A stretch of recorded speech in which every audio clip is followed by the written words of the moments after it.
Hello every one, welcome back to Shari Science World. എല്ലാവർക്കും പുതിയൊരു വീഡിയോയിലേക്ക് സ്വാഗതം. അപ്പോൾ നമ്മൾ ക്ലാസ് 6ൻ്റെ പാർട്ട് 1 ആദ്യത്തെ 2 ചാപ്റ്റേഴ്സ് ഞാനൊരു വീഡിയോ അപ്ലോഡ് ചെയ്തിട്ടുണ്ടായിരുന്നു. അപ്പോൾ ഇത് അതിലെ ബാക്കി 3 ചാപ്റ്റേഴ്സും കൂടെ ഉണ്ട്. അപ്പോൾ ഫസ്റ്റ് 3ാമത്തെ ചാപ്റ്റർ പൂവിൽ നിന്ന് പൂവിലേക്ക്. അപ്പോൾ ഇതിൽ നമ്മൾ പുഷ്പങ്ങളുടെ വിവിധ ഭാഗങ്ങളും അതിൻ്റെ ഓരോ ഭാഗത്തിൻ്റെയും പ്രധാനപ്പെട്ട ഫങ്ഷൻസ് അതൊക്കെയാണ് നമ്മളിതിൽ പഠിക്കാൻ പോകുന്നത്.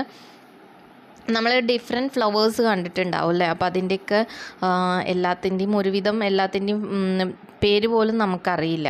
അതേപോലെ ഓരോ ഫ്ലവേഴ്സിനും എതളുകളുടെ എണ്ണം വ്യത്യാസമാണ്. അതേപോലെ കളറ്, ഷേപ്പ് എല്ലാം ഡിഫറെൻ്റ് ആണ് അല്ലേ? ഓരോ ഫ്ലവറും വ്യത്യസ്തമാണ്. അപ്പോൾ നമ്മൾ ഇവിടെ ഒരു ചെമ്പരത്തിയുടെ പിക്ചർ കാണിച്ചിട്ട് അതിൻ്റെ പാർട്സ് ലാബൽ ചെയ്തിട്ടുണ്ട്.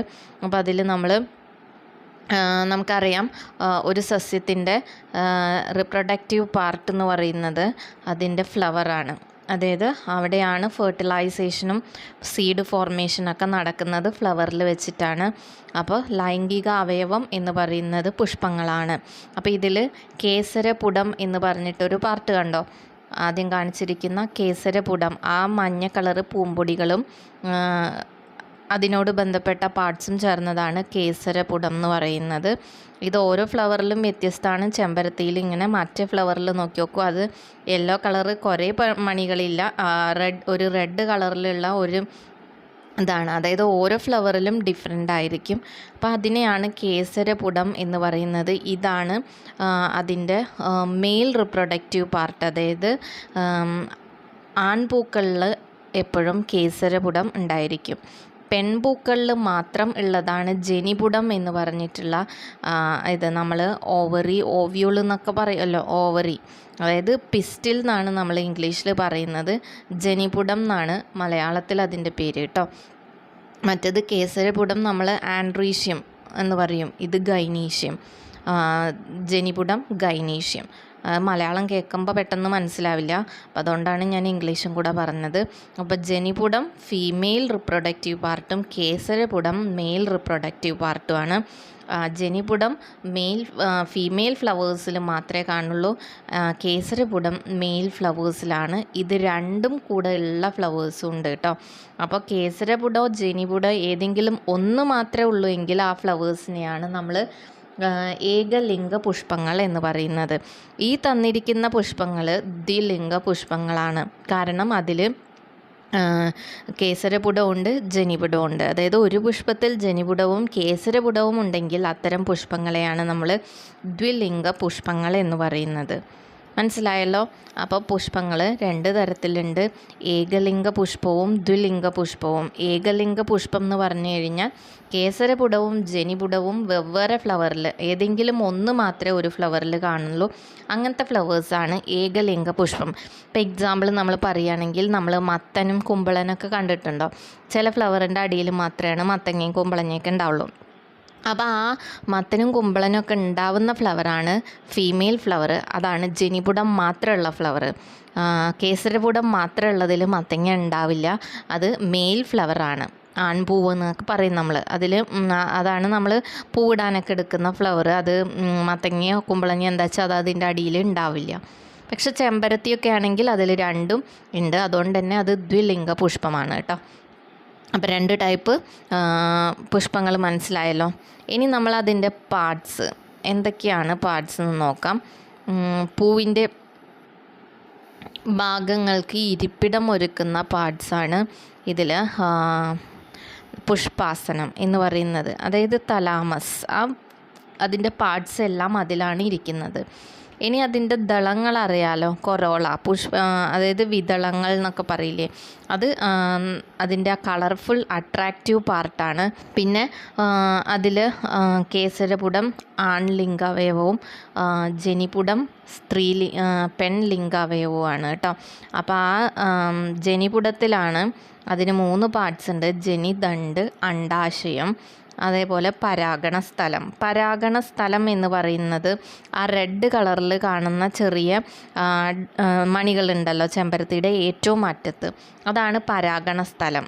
ഇനി ജനിതണ്ട് എന്ന് പറഞ്ഞു കഴിഞ്ഞാൽ അതിൻ്റെ ഉള്ളിൽ വൈറ്റ് കളറിൽ ട്യൂബ് പോലെ ത്രെഡ് പോലെ കാണുന്ന പാർട്ടാണ് ജനിതണ്ട്. പിന്നെ അണ്ഡാശയം, ഏറ്റവും അടിയിൽ കാണുന്ന ഒരു വൈറ്റ് കളറ് സ്ട്രക്ചറാണ് അണ്ഡാശയം. അതായത് ആ റെഡ് കളറ് ട്യൂബ് ലൈക്ക് സ്ട്രക്ചറിൻ്റെ ഉള്ളിലാണ് ഇത് കാണുക കേട്ടോ. പിന്നെ കേസരപുടത്തിൻ്റെ ഭാഗം പരാഗിയും തന്തുകവും ചേർന്നതാണ് കേസരപുടം. അതായത് ആ യെല്ലോ കളറ് പൊടികളുണ്ടല്ലോ, അതിനെയാണ് നമ്മൾ പരാഗി എന്ന് പറയുന്നത് കേട്ടോ. ഓക്കെ. പിന്നെ പെഡിസൽ എന്താണെന്നറിയാലോ, പൂഞ്ഞെട്ട്. അതായത് പൂവിനെ അതിൽ ചെടിമ പിടിച്ച് നിർത്തുന്നതാണ് പൂഞ്ഞെട്ട്. പിന്നെ വിതളങ്ങൾ പറഞ്ഞു കഴിഞ്ഞാൽ കാലിക്സ്, അടിയിൽ കാണുന്ന പച്ച കളറിലുള്ള സാധനമാണ് കാലിക്സ് എന്ന് പറയുന്നത്. ഇത് കണ്ടോ, ആ അടിയിൽ കാണുന്ന പച്ച കളറിലുള്ള ഇതൾ പോലത്തെ സാധനം കാലിക്സ്. ദളം, കളർഫുൾ അട്രാക്റ്റീവ് പാർട്ട്. ഇത്രയാണ് ഫ്ലവറിൻ്റെ മെയിൻ പാർട്സ് എന്ന് പറയുന്നത്. ഇനി അത് ലാബിൽ ചെയ്യാനൊക്കെ പേരുകൾ എഴുതാനൊക്കെയാണ് ഇവിടെ കൊടുത്തിരിക്കുന്നത്. അപ്പോൾ അത് നിങ്ങൾ ഒരു ഫ്ലവർ എടുത്തിട്ട് ഒബ്സർവ് ചെയ്യുകയാണെങ്കിൽ നിങ്ങൾക്ക് കുറച്ചും കൂടെ മനസ്സിലാവും. ഓക്കെ. അപ്പോൾ ഇനി എങ്ങനെയാണ് ഈ പൂക്കളിൽ നിന്ന് ഫലങ്ങൾ ഉണ്ടാകുന്നത് എന്നാണ് നോക്കുന്നത്. അപ്പോൾ നമ്മൾ സാധാരണ എല്ലാ ഫലങ്ങളും പൂക്കളിൽ നിന്നാണ് ഉണ്ടാവുക. അപ്പോൾ അതെങ്ങനെയായിരിക്കും അവിടെ ഫലങ്ങൾ ഫോം ചെയ്യുന്നത് എന്നാണ് നമ്മൾ പഠിക്കാൻ പോണത്. അപ്പോൾ ഈ പരാഗണം എന്ന് പറഞ്ഞത് എന്താ? പരാഗണം അതായത് ഒരു ഫ്ലവറിൽ നിന്ന് ഈ പരാഗി ഉണ്ടല്ലോ, യെല്ലോ കളറ് പൊടികളുണ്ടല്ലോ, അത് മറ്റൊരു ഫ്ലവറിൽ പതിക്കുന്നതിനെയാണ് നമ്മൾ പരാഗണം എന്ന് പറയുന്നത്. അതായത് പരാഗരേണുക്കൾ മറ്റൊരു ഫ്ലവറിൽ പതിക്കുന്നതാണ് പരാഗണം. അതായത് ഒരു പൂവിൻ്റെ പരാഗരേണു മറ്റൊരു പൂവിൻ്റെ പരാഗണ സ്ഥലത്ത് പതിക്കുന്നതാണ് പരപരാഗണം എന്ന് പറയുന്നത്. ഇനി ഒരു പൂവിൻ്റെ പരാഗരേണു അതേ പൂവിൻ്റെ തന്നെ പരാഗണ സ്ഥലത്ത് പതിക്കുകയാണെങ്കിൽ അതിനെ നമ്മൾ സ്വപരാഗണം എന്ന് പറയും. മനസ്സിലായോ? അതായത് ഒരു പൂവിൻ്റെ പരാഗരേണു ഇപ്പോൾ ആ പൂവിൽ തന്നെ പതിക്കുകയാണ്. ഇപ്പോൾ ചെമ്പരത്തിയിൽ രണ്ടുമുണ്ട്. അതായത് ബൈസെക്ഷൽ ഫ്ലവറാണത്. അതായത് ദ്വിലിംഗ പുഷ്പമാണ്. അതായത് അതിൽ തന്നെ പതിക്കുകയാണെങ്കിൽ, അതായത് അതിൻ്റെ ആ യെല്ലോ കളറ് പൊടികൾ അതിൻ്റെ പരാഗണ സ്ഥലത്ത് തന്നെ പതിക്കുകയാണെങ്കിൽ അതിനെയാണ് നമ്മൾ എന്ത് പറയുന്നത്? സ്വപരാഗണം എന്ന് പറയുന്നത്. ഇനി ആ ഫ്ലവറിത്തെ പൂമ്പൊടി വല്ല ബട്ടർഫ്ലൈസ് എന്തെങ്കിലുമൊക്കെ ആയിട്ട് ആ പൂമ്പൊടി വേറെ ഒരു പ്ലാന്റിൻ്റെ, അതായത് വേറൊരു ചെമ്പരത്തിയുടെ പരാഗണ സ്ഥലത്ത് പോയി പതിക്കുകയാണെങ്കിൽ അതിനെയാണ് നമ്മൾ പരപരാഗണം എന്ന് പറയുന്നത്. ക്രോസ് പോളിനേഷനും സെൽഫ് പോളിനേഷനുമാണ് കേട്ടോ ഇത്. ക്രോസ് പോളിനേഷൻ രണ്ട് ഡിഫറെൻറ്റ് പ്ലാന്റ്സിൽ, സെൽഫ് പോളിനേഷൻ സെയിം ഫ്ലവറിൽ നടക്കുന്നത് സെൽഫ് പോളിനേഷൻ. ഓക്കെ. ഇനി ഇതിൻ്റെ അതിൻ്റെ സ്ട്രക്ചർ ഡീപ്പായിട്ട് തന്നിട്ടുണ്ട്. ജനിപുടം എന്ന് പറയുന്നത് അതിൻ്റെ പരാഗണ സ്ഥലം ഏറ്റവും അറ്റത്തെ, ജനിദണ്ട് ആ ത്രെഡ് ലൈക്ക് സ്ട്രക്ചർ, അത് കഴിഞ്ഞ് അണ്ഡാശയം, അതിൻ്റെ ഉള്ളിലാണ് ഓവ്യൂള് കാണുന്നത് കേട്ടോ. മൊത്തത്തിലാണ് അതിനെ ജനിപുടം എന്ന് പറയുന്നത്. ഇനി കേസരപുടം എന്ന് പറഞ്ഞു കഴിഞ്ഞാൽ പരാഗിയും തന്തുകവും ചേർന്നതാണ് കേസരപുടം, ആൻഡ്രീഷ്യം എന്ന് പറയുന്നത്. കേസരപുടത്തിലെ പരാഗിയിലുള്ള പരാഗരേണുക്കളിലാണ് പുംബീജം കാണപ്പെടുന്നത്. അതായത് ഈ പരാഗിയിലുള്ള ആ യെല്ലോ കളർ പൊടികളിലുള്ള പരാഗരേണുക്കളുണ്ട്. അതായത് കുഞ്ഞു ഇതിൽ അതിന് ഒരെണ്ണത്തിനെയാണ് നമ്മൾ പരാഗരേണു എന്ന് പറയുന്നത്. ആ രേണുക്കളിലാണ് പുംബീജം, അതായത് മെയിൽ ഗ്യാമേറ്റ് കാണപ്പെടുന്നത്. ഓക്കെ. എഗ്ഗ് അണ്ഡാശയത്തിൻ്റെ ഓവ്യൂളിൻ്റെ അകത്താണ് ഈ അണ്ഡം കാണുന്നത്. ഓവം എന്ന് നമ്മൾ പറയും. അപ്പം അണ്ഡാശയത്തിൻ്റെ ഓവ്യൂളിൻ്റെ ഉള്ളിലാണ് അണ്ഡം കാണുന്നത്, അതായത് ഫീമെയിൽ ഗ്യാമേറ്റ് കാണുന്നത്. അപ്പോൾ ഇത് രണ്ടും കൂടെ ഫ്യൂഷൻ നടക്കുന്നതാണ്. ഫ്യൂഷൻ നടന്നിട്ടാണ് അവിടെ വിത്ത് ഫോം ചെയ്യുന്നത്. അറിയാലോ. ഇനി പൂവിൻ്റെ ഉള്ളിൽ ഇപ്പോൾ ഓരോ പൂവിൻ്റെയും കേസരപുടവും ജനിപുടവും ഇവിടെ പിക്ചർ തന്നിട്ടുണ്ട്. ഞാൻ പറഞ്ഞല്ലോ, മത്തങ്ങ, ജനിപുടം, അതേപോലെ കേസരപുടം അതിൻ്റെ ഉള്ളിൽ കാണുന്നത്. ഇത് മത്തൻ പറഞ്ഞ് കുമ്പളത്തിൻ്റെ ഫ്ലവറൊക്കെയാണ് തന്നിരിക്കുന്നത്. ജസ്റ്റ് ഒന്ന് നോക്കിയാൽ മതി, നമുക്ക് അറിയുന്നുണ്ടാവും. ഓരോ ഫ്ലവറിൻ്റെയും നമുക്ക് വ്യത്യാസമാണ് അല്ലേ. ഇപ്പോൾ പാവലിൻ്റെ നോക്കി നോക്കൂ, ഫീമെയിൽ ഫ്ലവറും മെയിൽ ഫ്ലവറും ഡിഫറെൻ്റ് ആണ്. ശംഖുപുഷ്പമാണെങ്കിൽ രണ്ടും സെയിം ഫ്ലവറിലുണ്ട്, ജനിപുടവും കേസരപുടവും. അരളിയിലും ഉണ്ട്, രണ്ടും സെയിം ഫ്ലവറിലുണ്ട്.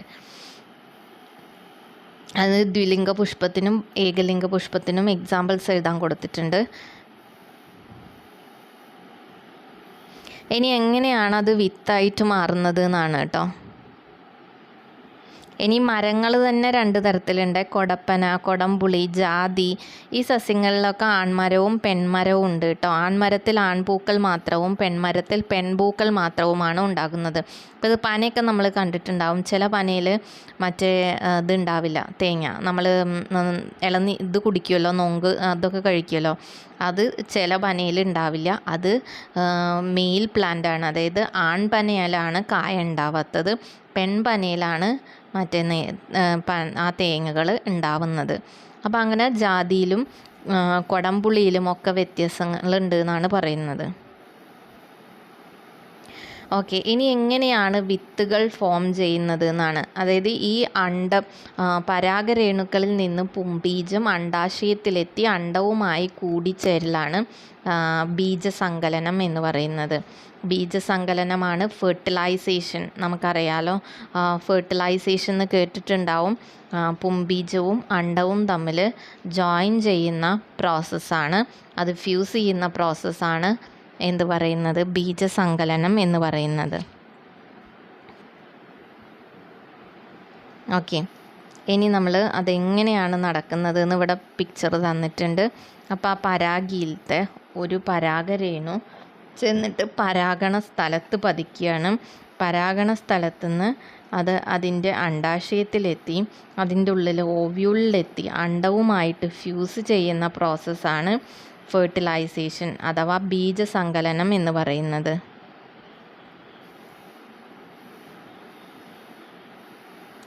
ഇനി പരാഗണം എന്താണെന്ന് ഞാൻ ഓൾറെഡി പറഞ്ഞു. പരാഗിയിൽ നിന്ന് പരാഗരേണുക്കൾ പരാഗണ സ്ഥലത്ത് പതിക്കുന്നതാണ് പരാഗണം. പരാഗിയിൽ നിന്ന് പരാഗരേണുക്കൾ, അതായത് പരാഗിയിൽ നിന്ന് ഒരു പരാഗരേണു അല്ലെങ്കിൽ കുറേ പരാഗരേണുക്കൾ പരാഗണ സ്ഥലത്ത് പതിക്കുന്നതാണ് പരാഗണം എന്ന് പറയുന്നത്. അപ്പോൾ പോളിനേറ്റിംഗ് ഏജൻസിനെയാണ് പരാഗണകാരികൾ എന്ന് പറയുന്നത്. ബേഡ്സ്, ബട്ടർഫ്ലൈസ്, കാറ്റ്, മഴ, ഇതൊക്കെ പരാഗണകാരികളാവാം. അതായത് കാറ്റിലും മഴയത്തും ഒലിച്ചിട്ട് ഇറങ്ങാം. അതേപോലെ ബേഡ്സും ബട്ടർഫ്ലൈസിൻ്റെയൊക്കെ കാലിലും ഒക്കെ ഒട്ടിപ്പിടിച്ചത് വേറെ ഫ്ലവറിൽ ചെന്ന് പതിക്കാം. അപ്പോൾ ഇത് കുറേ പരാഗണകാരികളുണ്ടാവും. അപ്പോൾ ഏതെല്ലാം ജീവികളാണ് പരാഗണത്തിന് സഹായിക്കുന്നതെന്ന് നമുക്ക് ചിന്തിച്ച് നോക്കിയാൽ തന്നെ അറിയാം. ബേഡ്സ്, ബട്ടർഫ്ലൈസ്, അതേപോലെ ഇൻസെക്ട്സ്, തേനീച്ച, അങ്ങനത്തെ വണ്ടുകൾ, ഇവരൊക്കെ ഹെൽപ്പ് ചെയ്യുന്നുണ്ട് കേട്ടോ. അതേപോലെ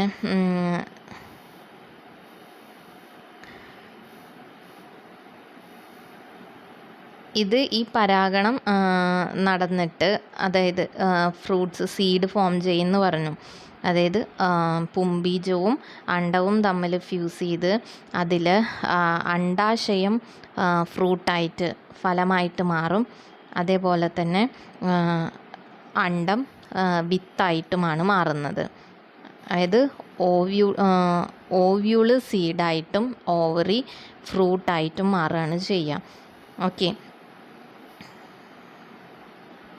ഇനി ഈ പരാഗണം നടന്ന് അതെങ്ങനെയാണ് പരാഗണം നടക്കുന്നത് എന്ന് ഇവിടെ പറഞ്ഞിട്ടുണ്ട്. കാറ്റിലൊഴുകിയിട്ട് പരാഗണം നടക്കുക. അപ്പം നെല്ലൊക്കെ ആണെങ്കിൽ കാറ്റത്തും അതേപോലെ തന്നെ മഴയത്ത് ഒഴുകിയിട്ടൊക്കെയാണ് പരാഗണം നടക്കുന്നത്. കാറ്റ്, ജലം എന്നിവയും പരാഗണകാരികളാണ്. നെല്ല്, ഗോതമ്പ്, ചോളം, കരിമ്പ് എന്നിവയിൽ പരാഗണം നടക്കുന്നത് കാറ്റ് വഴിയാണ്.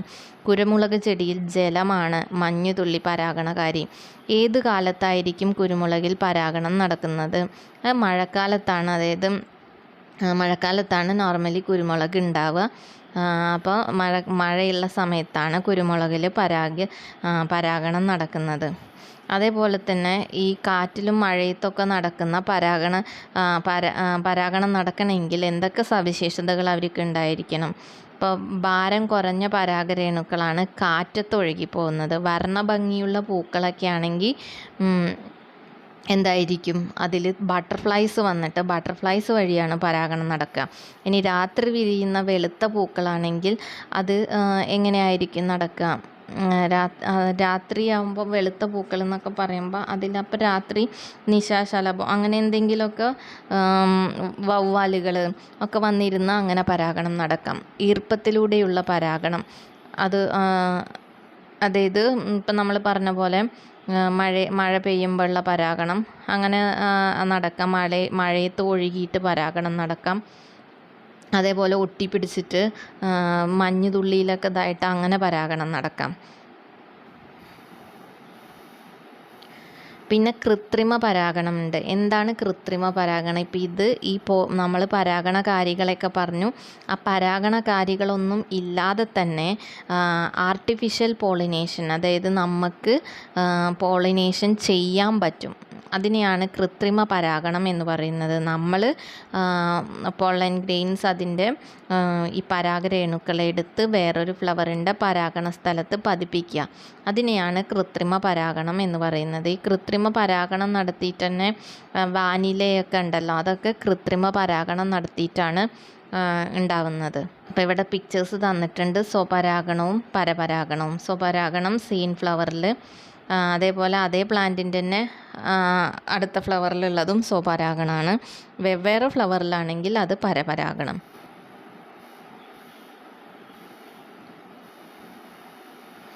ഇനി പരാഗണത്തിന് ശേഷം പുംബീജം അണ്ഡാശയത്തിലെത്തി അണ്ഡവുമായി ചേരുകയും ഫലം ഉണ്ടാവുകയും ചെയ്യാമെന്ന് നമ്മൾ പറഞ്ഞു. അപ്പോൾ ആ ഫ്രൂട്ട് ഉണ്ടാവുമ്പോൾ ബാക്കി ഇതളുകളും കേസരപുടവും അതെല്ലാം ഉണങ്ങി കൊഴിഞ്ഞു പോവുകയാണ് ചെയ്യുക കേട്ടോ. അപ്പോൾ നമുക്കറിയാമല്ലോ, ഓരോ ഫ്രൂട്ട് ഉണ്ടാവുമ്പോഴും അതിൻ്റെ ബാക്കി പാർട്സൊക്കെ ഉണങ്ങി കൊഴിഞ്ഞു പോവും. ഏത് ഇതായാലും ഇപ്പോൾ നമ്മൾ വെള്ളരിയോ കുമ്പളോ എന്തായാലും അതിൻ്റെ ഫ്ലവർ ഉണങ്ങി കരിഞ്ഞു പോവും. കുറേ ടൈപ്പ് ഫ്രൂട്ട്സ് ഉണ്ട് അല്ലേ.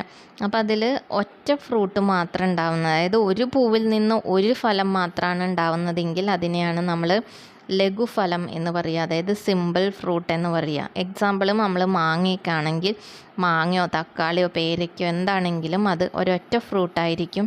അതിനെയാണ് നമ്മൾ ലഘുഫലം, അതായത് സിമ്പിൾ ഫ്രൂട്ട് എന്ന് പറയുന്നത്.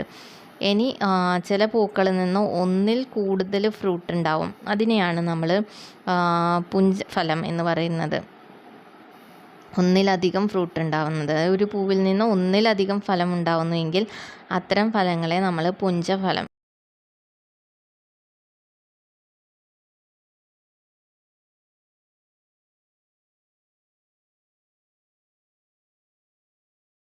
ഇനി ഒരു പൂവിൽ നിന്ന് ഒന്നിലധികം ഫലം ഉണ്ടാവുകയാണെങ്കിൽ നമ്മളതിനെ പുഞ്ചഫലം, അതായത് അഗ്രിഗേറ്റ് ഫ്രൂട്ട് എന്ന് പറയും. എക്സാമ്പിൾ സീതപ്പഴം, ബ്ലാക്ക്ബെറി, അരണമരക്കായ, ഇതൊക്കെയാണ് നമ്മൾ പുഞ്ചഫലം എന്ന് പറയുന്നത്. അതായത് ഒരു പൂവിൽ നിന്ന് ഒന്നിലധികം ഫ്രൂട്ട്സാണ് അതും ഉണ്ടാവുക. ഇനി ഒറ്റ ഫ്രൂട്ട് തന്നെയാണ്, പക്ഷെ കുറേ ഫ്ലവറുകൾ കൂടിച്ചേർന്നിട്ട് ഒറ്റ ഫ്രൂട്ടായിട്ട് മാറുക. അതായത് ചെറിയ പൂക്കൾ, ഒന്നിലധികം പൂവുകൾ കൂടിച്ചേർന്ന് ഒരൊറ്റ ഫ്രൂട്ടായി മാറുന്നതാണ് മൾട്ടിപ്പിൾ ഫ്രൂട്ട് എന്ന് പറയുന്നത്. നമ്മൾ സംയുക്ത ഫലം എന്ന് പറയുന്നത് കേട്ടോ. അപ്പോൾ അതിനൊരു എക്സാമ്പിളാണ് ചക്കയൊക്കെ ഉണ്ടാകുമ്പോൾ അത് കുറേ ഫ്ലവേഴ്സ് ഒരുമിച്ച് കൂടിച്ചേർന്നിട്ടാണ് ഒറ്റ ഫ്രൂട്ടായിട്ട് മാറുന്നത്. കൈതച്ചക്ക അങ്ങനെ തന്നെയാണ്. അപ്പോൾ അത് ഒരുമിച്ചുണ്ടാവുന്നത് കൊണ്ട് തന്നെയാണ് അതിന് സംയുക്ത ഫലം എന്ന് പറയുന്നത് കേട്ടോ. ഇനി സംയുക്ത ഫലം കഴിഞ്ഞ് കഴിഞ്ഞാൽ വേറെ കപട ഫലങ്ങളുണ്ട്. ബീജസങ്കലത്തിന് ശേഷം സാധാരണ അണ്ഡാശയമാണ് ഫലമായിട്ട് മാറുന്നത്. പക്ഷേ ചില ഫ്രൂട്ടുകളിൽ അണ്ഡാശയത്തിന് പകരം പൂഞ്ഞെട്ടും അതേപോലെ തന്നെ പുഷ്പാസനമൊക്കെ ഫലമായിട്ട് മാറും. അതിന് എക്സാമ്പിളാണ് നമ്മളുടെ കശുവണ്ടിയും അതേപോലെ തന്നെ ആപ്പിളും. കശുമാങ്ങയൊക്കെ എങ്ങനെ ഉണ്ടാവുകയെന്ന് വെച്ച് കഴിഞ്ഞാൽ അതിൻ്റെ പൂഞ്ഞെട്ടാണ് ഇത്ര ഫ്രൂട്ടായിട്ട് മാറുക. അതിൻ്റെ പൂവല്ല, ആ പൂവിൻ്റെ ഞെട്ടിയാണ് ഫ്രൂട്ടായിട്ട് മാറുന്നത്. ഇനി മറ്റേ ആപ്പിളാണെങ്കിൽ ആപ്പിളിൻ്റെ പുഷ്പാസനമാണ് ഇത്ര ഫ്രൂട്ടായിട്ട് മാറുക. അതായത് അതിൻ്റെ അണ്ഡാശയമല്ല, പുഷ്പാസനം ഫ്രൂട്ടായിട്ട് മാറുന്ന ഫ്രൂട്ടാണ് ആപ്പിള്. അപ്പോൾ അതുകൊണ്ട് തന്നെ ഇത് രണ്ടും കപടഫലം എന്നാണ് നമ്മൾ പറയുക. അപ്പം ഇത്രയാണ് ഇതിൽ പഠിക്കാനുള്ളത്. ഡിഫറെൻറ്റ് ടൈപ്സ് ഓഫ് ഫ്രൂട്ട്സ് ഓർത്ത് വയ്ക്കുക. കപടഫലം, സംയുക്തഫലം, പുഞ്ചഫലം, ലഘുഫലം. അപ്പോൾ ഓരോന്നിനും എക്സാമ്പിൾസും നോട്ട് ചെയ്ത് വെക്കുക. അതേപോലെ പരാഗണം എന്താണെന്ന് നോക്കുക. പരാഗണം നടക്കുന്ന, അതായത് മെത്തേഡ്സ്, ഏതൊക്കെ ഓർഗാനിസംസാണ് അതിനെ ഹെൽപ്പ് ചെയ്യുന്നത്, അതൊക്കെ നോക്കി വയ്ക്കാം. ഇത്രയാണ് അപ്പോൾ ഈ ചാപ്റ്ററിൽ നമുക്ക് പഠിക്കാനുള്ളത്. ഇനി നമുക്ക് നെക്സ്റ്റ് ചാപ്റ്ററിലേക്ക് കടക്കാം.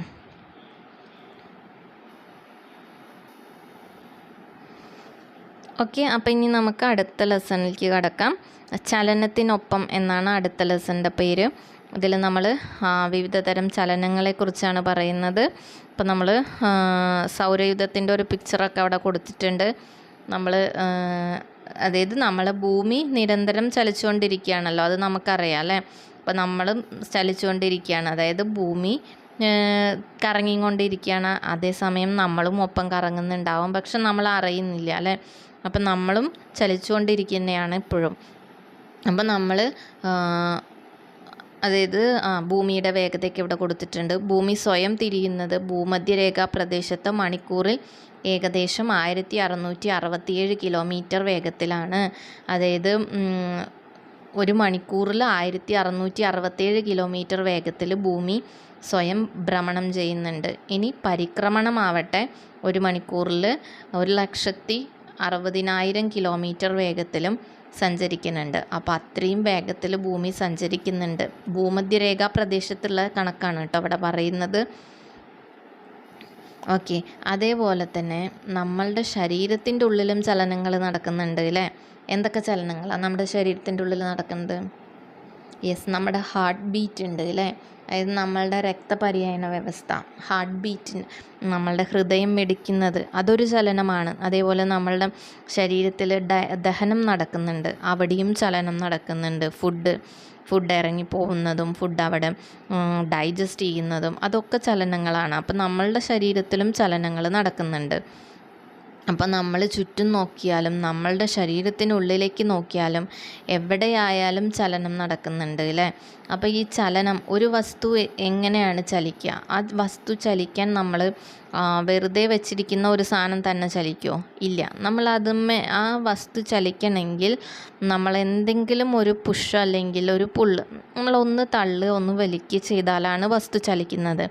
അപ്പോൾ ആ ഒരു തള്ളലോ അല്ലെങ്കിൽ ഒരു വലിക്കലോ നമ്മൾ കൊടുത്താലാണ് ആ വസ്തു ചലിക്കുന്നത്. അപ്പം നമ്മൾ ആ കൊടുക്കുന്ന ഇതിനെയാണ് നമ്മൾ ബലം എന്ന് പറയുന്നത്. ഒരു വസ്തുവിനെ ചലിപ്പിക്കാൻ അല്ലെങ്കിൽ ചലിച്ചുകൊണ്ടിരിക്കുന്ന ഒരു വസ്തുവിനെ ദിശ മാറ്റാനോ നമ്മൾ ആ വസ്തുവിൽ പ്രയോഗിക്കുന്നതാണ് ബലം എന്ന് പറയുന്നത്. ഇപ്പോൾ ഇവിടെ എക്സാമ്പിൾ കൊടുത്തിട്ടുണ്ട്, ഗോലി തട്ടുന്നത്. അപ്പോഴാണ് ആ ഗോലി മൂവ് ചെയ്യുന്നത് അല്ലേ. പിന്നെ ആ ഗോലിയിലൊരു സ്കെയിൽ വെക്കുമ്പോൾ ഗോലിയുടെ ദിശ മാറുന്നുണ്ട്. മനസ്സിലായോ? അതായത് നിശ്ചലമായിരിക്കുന്ന ഗോലി ചലിക്കാൻ തുടങ്ങിയത് വിരലുകൊണ്ട് തട്ടിയപ്പോഴാണ്. ചലിക്കുന്ന ഗോലി നിശ്ചലമായത് എപ്പോഴാണ്? അതിനെ കൈകൊണ്ട് തടുത്ത് നിർത്തിയപ്പോൾ. ഇനി ചലിക്കുന്ന ഗോലിയുടെ ദിശ മാറിയത് അവിടെ ഒരു സ്കെയിൽ വെച്ച് കൊടുത്തപ്പോഴാണ് അത് ദിശ മാറിയത് അല്ലേ. അപ്പോൾ ഇനി ഉരുട്ടുന്ന ഗോലിയുടെ വേഗത കൂടിയത് എപ്പോഴാണ്? അതൊന്ന് പ്രതലം ചെരിച്ച് വെച്ചപ്പോഴാണ് തോന്നുന്നു അതിൻ്റെ വേഗത കൂടിയത്. അപ്പം നമ്മൾ അല്ലെങ്കിൽ തട്ടലിൻ്റെ വേഗത കൂട്ടിയാലും നമ്മൾ, അതായത് പ്രയോഗിക്കുന്ന ബലം കൂടുതലായാലും അവിടെ അതിൻ്റെ മൂവ്മെൻറ്റ്, ചലനം വേഗത്തിലാവും അല്ലേ. അപ്പോൾ എന്താണ് ബലം, എന്താണ് ചലനം? നിശ്ചലാവസ്ഥയിലുള്ള വസ്തുക്കൾ ബലം പ്രയോഗിച്ച് ചലിപ്പിക്കാം. ചലിക്കുന്ന വസ്തുക്കളെ നിശ്ചലമാക്കാനും ബലം പ്രയോഗിക്കുന്നതിലൂടെ സാധിക്കും.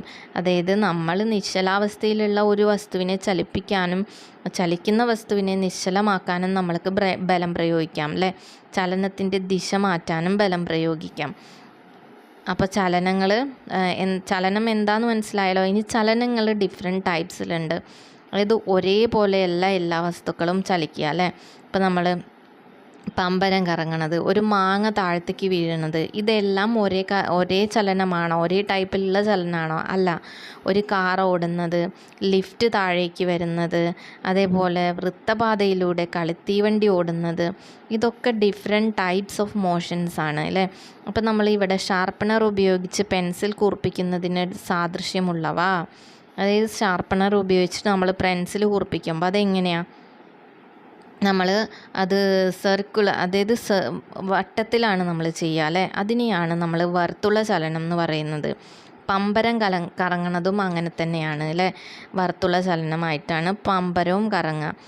അതായത് നമ്മളിങ്ങനെ വട്ടത്തിലാണ് അതിനെ ചലിപ്പിക്കുക. കോമ്പസിൽ പെൻസിൽ ഘടിപ്പിച്ച് വൃത്തം വരയ്ക്കുക, അതും വട്ടത്തിലാണ്, പക്ഷേ അതിനൊരു സെൻറ്റർ ബിന്ദു, ഒരു കേന്ദ്രത്തിനെ ആധാരമാക്കിയിട്ടാണ് അത് ചലിക്കുന്നത്. അതുകൊണ്ട് തന്നെ അതിന് നമ്മൾ ഭ്രമണചലനം എന്നാണ് പറയുക. ഭ്രമണചലനം, അതായത് ഒരു കേന്ദ്രത്തിനെ ആധാരമാക്കിയിട്ടാണ് അത് ചലിക്കുന്നത്. ഇനി സ്കെയിലും പെൻസിലും ഉപയോഗിച്ച് നേർരേഖ വരയ്ക്കുന്നത്, അത് ലീനിയർ മോഷൻ എന്നൊക്കെ പറയും. നമ്മൾ നേർരേഖാ ചലനം എന്നാണ് പറയുക. അതായത് നേരെ വരുന്നത്. ഇപ്പോൾ ഇതിവിടെ കൊടുത്തിരിക്കുന്ന ലിഫ്റ്റിൻ്റെ ചലനം അതാണ്. മാമ്പഴം ഞെട്ടറ്റ് വീഴുന്നത് നേർരേഖാ ചലനമാണ്. വാഹനങ്ങളുടെ ചക്രം കറങ്ങുന്നത് എന്താ? അത് ഭ്രമണചലനമാണ് അല്ലേ. ഇനി കയറിൽ കെട്ടിയ കല്ല് വട്ടത്തിൽ കറങ്ങുന്ന, അത് ഭ്രമണചലനം. പമ്പരം കറങ്ങുന്നത് അതും അതിന് എക്സാമ്പിളാണ് അല്ലേ. അപ്പോൾ ഡിഫറെൻറ്റ് ടൈപ്സ് ഓഫ് മോഷൻസ്, ചലനങ്ങളുണ്ട്. ഒരു വസ്തുവിൻ്റെ നേർരേഖയിലൂടെയുള്ള ചലനമാണ് നേർരേഖാ ചലനം, ലീനിയർ മോഷൻ എന്ന് പറയുന്നത്. സ്വന്തം അക്ഷത്തെ അടിസ്ഥാനമാക്കിയുള്ള ചലനമാണ് ഭ്രമണം, റൊട്ടേഷൻ. ഇനി വൃത്താകാര പാതയിലൂടെയുള്ള ചലനമാണ് വർത്തുള ചലനം അഥവാ സർക്കുലാർ മോഷൻ എന്ന് പറയുന്നത്. ഇനി ഈ 3 ചലനങ്ങളല്ലാതെ ഒരു വസ്തു അങ്ങോട്ടും ഇങ്ങോട്ടും ചലിക്കും. അതായത് വസ്തു അത് ഒരു തുലന സ്ഥാനത്തെ ആസ്പദമാക്കി ഇരുവശങ്ങളിലേക്കും ചലിക്കും. അതിനെയാണ് നമ്മൾ ദോലന ചലനം എന്ന് പറയുന്നത്. അതിന് എക്സാമ്പിളാണ് ക്ലോക്കിൻ്റെ പെൻഡുലം തിരിയുന്നത്, ഊഞ്ഞാലാടുന്നതൊക്കെ ദോലന ചലനത്തിന് എക്സാമ്പിളാണ്. മനസ്സിലായല്ലോ. അപ്പോൾ ഇത്രയാണ് വിവിധ തരം ചലനങ്ങൾ. ദോലന ചലനം, വർത്തുള ചലനം. ഇനി വേറെ ഒന്നും കൂടെ ഉണ്ട്, കമ്പനം, അതായത് വൈബ്രേഷൻ. ദ്രുതഗതിയിലുള്ള ദോലനങ്ങളെ കമ്പനം എന്ന് പറയാറുണ്ട്. പെട്ടെന്ന് ഇതാവുന്നത്. ഇപ്പം നമ്മൾ എന്തെങ്കിലും ഒരു കമ്പി ഒക്കെ നമ്മളിങ്ങനെ, അതായത് നന്നായിട്ട് സ്ട്രെച്ച് ചെയ്തിട്ടുള്ള കമ്പിമ തൊട്ട് ഇതാക്കി കഴിഞ്ഞാൽ അവിടെ വൈബ്രേഷൻ ഉണ്ടാവും. നമ്മൾ വയലിൻ്റെയും വീണയുടെയൊക്കെ കമ്പിയാണെങ്കിൽ അതിൽ വൈബ്രേഷനാണ് അവിടെ ആ സൗണ്ടുകൾ വരാൻ കാരണമാവുന്നത്. ദ്രുതഗതിയിലുള്ള ദോലനത്തിനെയാണ് വൈബ്രേഷൻ എന്ന് പറയുന്നത് അഥവാ കമ്പനം എന്ന് പറയുന്നത്. അപ്പം അതും ഒരു ടൈപ്പ് ചലനമാണ്. ഓക്കെ. ഇനി ഓരോന്നിൻ്റെയും ചലനരീതി എഴുതാൻ പറഞ്ഞിട്ടുണ്ട്. ചെണ്ടയുടെ ഡയഫ്രം ദോലനമാണ്.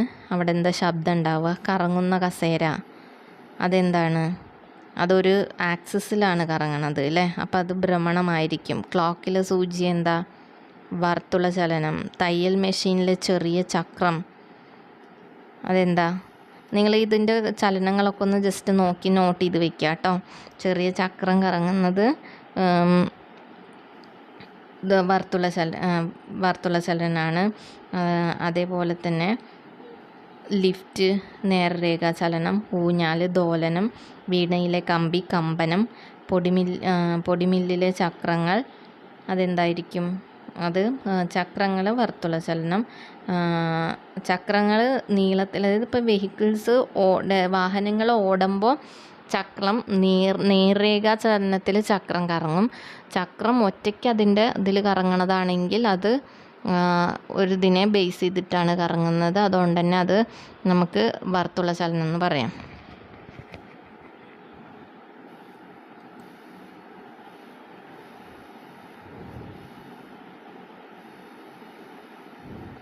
ഇനി ഇതിൽ കുറച്ച് പൽചക്രങ്ങളെക്കുറിച്ച് പറഞ്ഞിട്ടുണ്ട്. അതായത് ഏതെങ്കിലും ഒരു യന്ത്രത്തിൽ നൽകുന്ന ബലത്തെ മറ്റ് യന്ത്രങ്ങളിലേക്കോ യന്ത്രഭാഗങ്ങളിലേക്കോ എത്തിച്ച് അവയെ കൂടി ചലിപ്പിക്കാൻ സാധിക്കും. ചെയിൻ, ബെൽറ്റ് ചക്രവും ആക്സിലും തുടങ്ങിയ സംവിധാനങ്ങൾ ഇതിനായി ഉപയോഗിക്കുന്നു.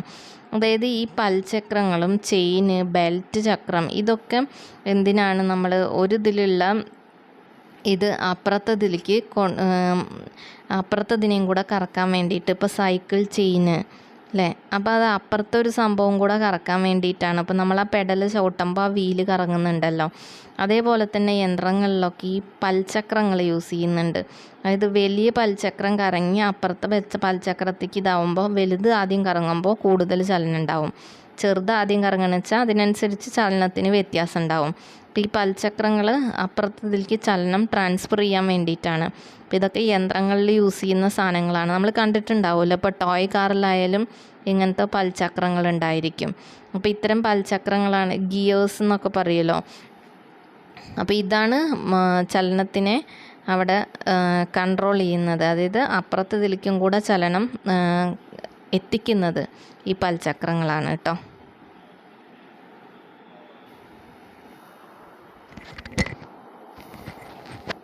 ഓക്കെ, അപ്പോൾ ഇത്രയാണ് ഈ ലെസണിൽ പഠിക്കാനുള്ളത്.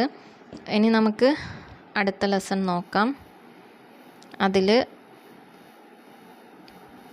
ആഹാരം ആരോഗ്യത്തിന് എന്നുള്ള ലെസണാണ് കേട്ടോ. ആഹാരം ആരോഗ്യത്തിന്. അപ്പോൾ ഇതിൽ നമ്മൾ ആഹാരം എന്തിനാണ് നമ്മൾ കഴിക്കുന്നത്, മെയിനായിട്ട് നമുക്ക് നമ്മുടെ ശരീരത്തിൻ്റെ വളർച്ചയ്ക്ക് ആവശ്യമായിട്ടുള്ളതെല്ലാം കിട്ടാൻ വേണ്ടിയിട്ടാണ് നമ്മൾ ആഹാരം കഴിക്കുന്നത് അല്ലേ. അപ്പോൾ ആഹാരത്തിൽ നമ്മൾ ഉൾപ്പെടുത്തുന്നതാണ് അരി, മത്സ്യം, എണ്ണ, പഴങ്ങൾ, പച്ചക്കറികളൊക്കെ ഉണ്ട്. അപ്പോൾ ഇതിൽ ഓരോന്നിലും അടങ്ങിയിട്ടുള്ള ന്യൂട്രിയൻസ്, പോഷകങ്ങൾ ഏതൊക്കെയാണെന്നാണ് നമ്മൾ ഈ ലെസണിൽ പഠിക്കുന്നത്. ഫസ്റ്റ് നമ്മൾ ധാന്യകം, കാർബോഹൈഡ്രേറ്റ്, കാർബൺ, ഹൈഡ്രജൻ, ഓക്സിജൻ എന്നിവ കൊണ്ടാണ് ധാന്യകം നിർമ്മിച്ചിരിക്കുന്നത്.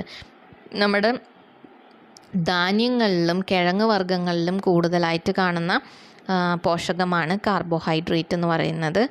ഇതിൻ്റെ മുഖ്യധർമ്മം എന്ന് പറഞ്ഞാൽ അന്നജം, പഞ്ചസാര, ഗ്ലൂക്കോസ്, സെല്ലുലോസ് എന്നിവ ധാന്യങ്ങളുടെ വിവിധ രൂപങ്ങളാണ്. അതേപോലെ ശരീരത്തിൻ്റെ പ്രവർത്തനങ്ങൾക്ക് ആവശ്യമായ ഊർജം നൽകലാണ് ഇതിൻ്റെ മുഖ്യധർമ്മം എന്ന് പറയുന്നത്. അതായത് ഊർജം പ്രൊവൈഡ് ചെയ്യുക. നമ്മൾ എന്ത് പ്രവൃത്തി ചെയ്യാനും നമുക്ക് എനർജി വേണം. ആ എനർജി ഗിവിങ് ഫുഡാണ് കാർബോഹൈഡ്രേറ്റ് എന്ന് പറയുന്നത്. അപ്പോൾ നമ്മൾ നമ്മുടെ ഭക്ഷണത്തിൽ കൂടുതലായിട്ട് ധാന്യങ്ങളും കിഴങ്ങ് വർഗ്ഗങ്ങളും ഉൾപ്പെടുത്തി കഴിഞ്ഞ് കഴിഞ്ഞാൽ നമുക്ക് ഈസി ആയിട്ട് എല്ലാ വർക്കും ചെയ്യാനുള്ള എനർജി കിട്ടും. ഓക്കെ, ഇനി അടുത്തതാണ് പ്രോട്ടീൻ എന്ന് പറയുന്നത്. പ്രോട്ടീനിൽ അടങ്ങിയിരിക്കുന്നതാണ് മുട്ട, പ്രോട്ടീൻ അടങ്ങിയ ഫുഡുകളാണ് മുട്ട, ഏത്തപ്പഴം. ഇതൊക്കെ പ്രോട്ടീൻ അടങ്ങിയിട്ടുള്ളതാണ്. പാലിലും മുട്ടയിലൊക്കെ നന്നായിട്ട് പ്രോട്ടീൻ്റെ അംശം അടങ്ങിയിട്ടുണ്ട്. ഓക്കെ, അപ്പോൾ അതിന് മുന്നേ നമ്മൾ അന്നജം, അതായത് നമ്മളുടെ കാർബോഹൈഡ്രേറ്റ് ഉണ്ടോയെന്ന് ടെസ്റ്റ് ചെയ്യാനുള്ള ഒരു ടെസ്റ്റാണ് അയോഡിൻ ടെസ്റ്റ്.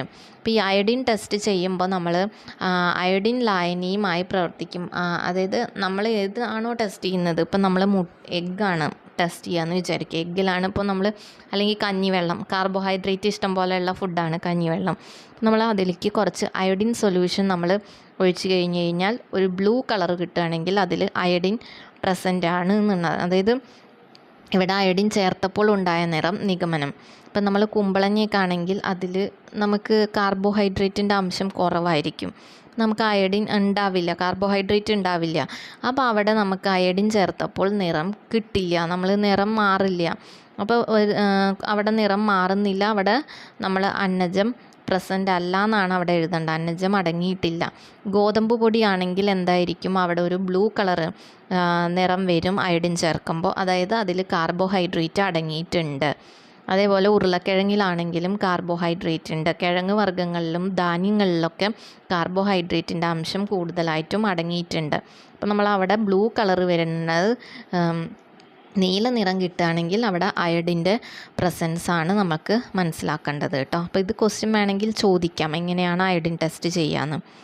ഇനി അടുത്തത് മാംസ്യം അടങ്ങിയിട്ടുള്ള ഫുഡുകൾ, പ്രോട്ടീൻ. ഇവിടെ ഒരു കുട്ടിയുടെ പിക്ചറൊക്കെ കണ്ടോ, ഇത് പ്രോട്ടീൻ ഡെഫിഷ്യൻസി ഡിസീസാണ് കേട്ടോ. ആ ഒരു കുട്ടി പ്രോട്ടീൻ്റെ അഭാവം മൂലം ആ കുട്ടിക്ക് ഒരു അസുഖം വന്നതാണ്. അത് ഇതിൽ പറയുന്നുണ്ട്, പറഞ്ഞുതരാം. അതേപോലെ ഇത് ശരീര നിർമ്മിതിക്കും വളർച്ചയ്ക്കും അത്യാവശ്യമായതാണ് പ്രോട്ടീൻ എന്ന് പറയുന്നത്. അപ്പം നമ്മൾ എന്തിനും, നമ്മളുടെ മുടിക്കോ നമ്മളുടെ കോശങ്ങൾക്കോ എന്ത് സാധനം വളരണമെങ്കിലും പ്രോട്ടീൻ അത്യാവശ്യമാണ്. അപ്പോൾ പ്രോട്ടീൻ അടങ്ങിയിരിക്കുന്ന ഫുഡാണ് മുട്ട, പാല്, ഇതിലൊക്കെയാണ് കൂടുതലായിട്ടും പ്രോട്ടീൻ അടങ്ങിയിരിക്കുന്നത്. അപ്പോൾ പ്രോട്ടീൻ ഊർജവും പ്രൊവൈഡ് ചെയ്യുന്നുണ്ട്, അതേപോലെ തന്നെ വളർച്ചയ്ക്കും സഹായിക്കുന്നുണ്ട്. മനസ്സിലായല്ലോ. അപ്പോൾ ധാന്യങ്ങളും പ്രോട്ടീനും ഇമ്പോർട്ടൻ്റ് ആണ്. അപ്പോൾ ആ കുട്ടി ക്വാഷിയോർക്കർ എന്ന് പറഞ്ഞിട്ടുള്ള ഡിസീസ് പ്രോട്ടീൻ്റെ അഭാവം മൂലം ഉണ്ടാകുന്ന ഒരു രോഗമാണ് കേട്ടോ. അപ്പോൾ ശരീരം വല്ലാണ്ട് ശോഷിച്ചിട്ടും വയറ് മാത്രം വീർത്തിരിക്കുന്ന ഒരു രോഗമാണ് ക്വാഷിയോർക്കർ. അപ്പോൾ പ്രോട്ടീൻ ഡെഫിഷ്യൻസി കൊണ്ടാണ് ആ കുട്ടിക്ക് അങ്ങനെ അസുഖം വന്നത്. ഓക്കെ,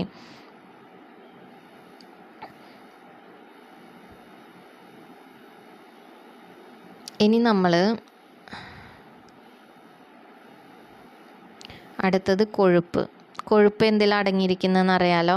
എണ്ണ പലഹാരങ്ങളിലൊക്കെയാണ് കൂടുതലായിട്ടും കൊഴുപ്പ്. അതായത് നെയ്യ്, ഓയില്, അതേപോലെ തന്നെ ഫാറ്റ്, അതായത് ഫ്രൈ ചെയ്ത ഫുഡുകൾ, ഇതിലൊക്കെയാണ് നമ്മൾ കൂടുതലായിട്ടും കൊഴുപ്പുകൾ അടങ്ങിയിരിക്കുന്നത്. കൊഴുപ്പ് എന്ന് പറഞ്ഞു കഴിഞ്ഞാൽ നമുക്ക് അത്യാവശ്യം വേണ്ടതാണ്. അതായത് നമ്മുടെ സ്കിന്നിനൊരു ഗ്ലോയിങ് എഫക്റ്റൊക്കെ തരുന്നത് കൊഴുപ്പാണ്. പക്ഷേ കൊഴുപ്പ് അധികമായാൽ അത് പൊണ്ണത്തടിക്കും കാരണമാവും. അപ്പോൾ നമ്മൾ മാക്സിമം അതിൻ്റെ അളവ് കുറയ്ക്കുക. എന്നാൽ കുറച്ചൊക്കെ നമ്മളത് കഴിക്കും വേണം. എന്നാൽ മാത്രമേ നമുക്ക് നമ്മുടെ ശരീരത്തിന് ആവശ്യമായിട്ടുള്ള കൊഴുപ്പ് നമുക്ക് കിട്ടണം. മനസ്സിലായല്ലോ?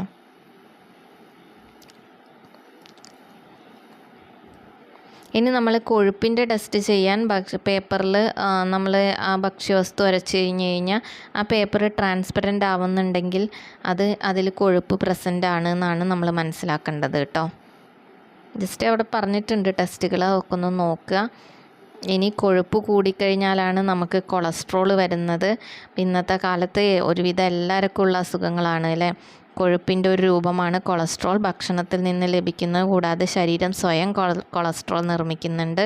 അതായത് ആ കൊളസ്ട്രോൾ അധികമായാലാണ് നമ്മുടെ രക്തക്കുഴലുകളുടെ ഉൾഭിത്തിയിലൊക്കെ പറ്റിപ്പിടിച്ച് രക്തത്തിൻ്റെ ഒഴുക്കിനെ തടസ്സപ്പെടുത്തുന്നത് ഈ കൊളസ്ട്രോളാണ്. ഇനി അത് കഴിഞ്ഞ് കഴിഞ്ഞാൽ നമുക്ക് അത്യാവശ്യമായതാണ് ജീവകങ്ങൾ, അതായത് വിറ്റാമിൻസ്. നമുക്കറിയാലോ. അപ്പോൾ വിറ്റാമിൻസ് ശരിയായ ആരോഗ്യത്തിനും സുഗമമായ ശാരീരിക പ്രവർത്തനങ്ങൾക്കും ഒഴിച്ചുകൂടാനാവാത്തതാണ് വിറ്റാമിൻ കേട്ടോ. അപ്പോൾ വിറ്റാമിൻ 2 തരത്തിലുണ്ട്. കൊഴുപ്പിൽ ലയിക്കുന്നവയും ജലത്തിൽ ലയിക്കുന്നവയും ഉണ്ട് വിറ്റാമിൻസ്. ഇപ്പോൾ vitamin A, D, E, K, vitamin A, B, C, D, E, K. അതിൽ വെള്ളത്തിൽ ലയിക്കുന്നവയാണ് ബിയും സിയും. എയും ഡിയും ഇയും കെയും കൊഴുപ്പിൽ ലയിക്കുന്ന വിറ്റാമിൻസുമാണ്. അപ്പോൾ വിറ്റാമിൻ എ എന്ന് പറയുന്നത് നമ്മുടെ കണ്ണ്, ത്വക്ക്, ഇതിനൊക്കെ ഇമ്പോർട്ടൻ്റ് ആയിട്ടുള്ളൊരു വിറ്റാമിനാണ് വിറ്റാമിൻ എ എന്ന് പറയുന്നത്. ക്യാരറ്റ്, ചീര, പാലുൽപ്പന്നങ്ങൾ, ഇതിലൊക്കെയാണ് വിറ്റാമിൻ എ അടങ്ങിയിരിക്കുന്നത്.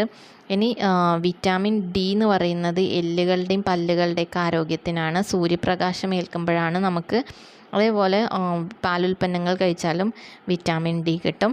അതേപോലെ വിറ്റാമിൻ ഇ സസ്യ എണ്ണകളിൽ, നാഡികളുടെയും ചുവന്ന രക്താണുക്കളുടെയൊക്കെ ആരോഗ്യത്തിനാണ് വിറ്റാമിൻ ഇ. അതേപോലെ വിറ്റാമിൻ കെ ക്യാബേജിലും ചീരയിലും കോളിഫ്ലവറിലൊക്കെയാണ്. രക്തം കട്ട പിടിക്കാനാണ് വിറ്റാമിൻ കെ ഹെൽപ്പ് ചെയ്യുന്നത്.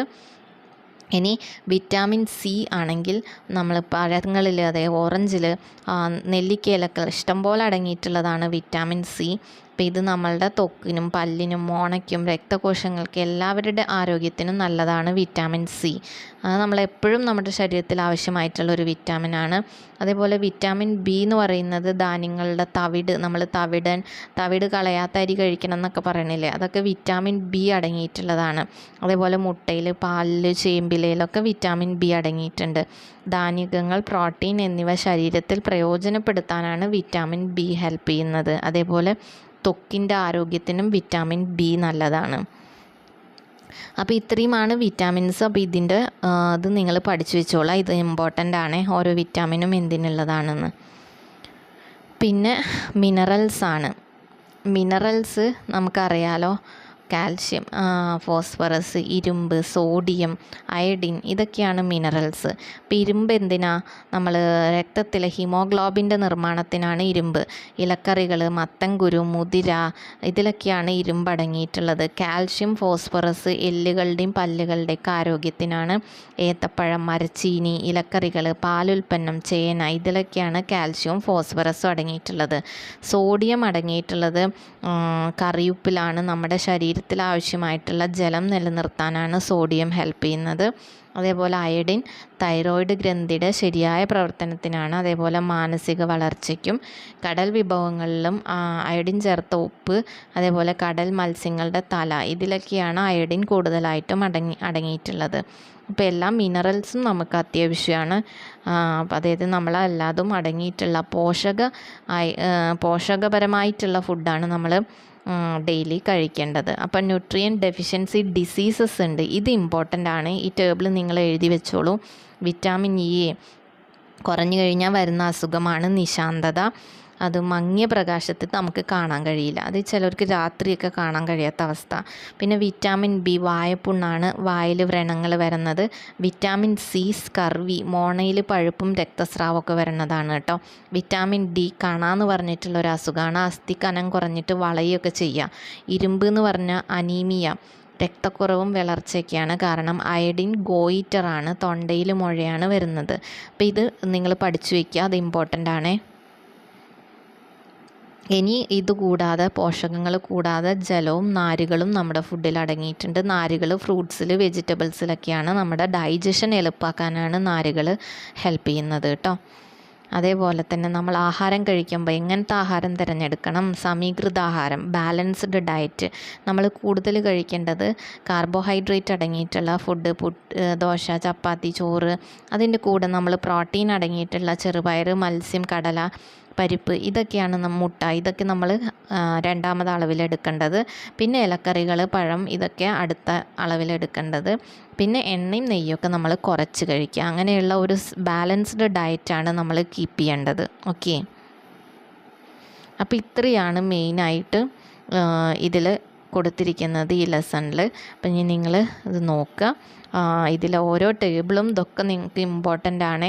അപ്പം നിങ്ങളതൊക്കെ നന്നായിട്ട് പഠിക്കുക. ഡെഫിഷ്യൻസി ഡിസീസസ് ഒക്കെ നന്നായിട്ട് പഠിക്കുക. Okay, thank you.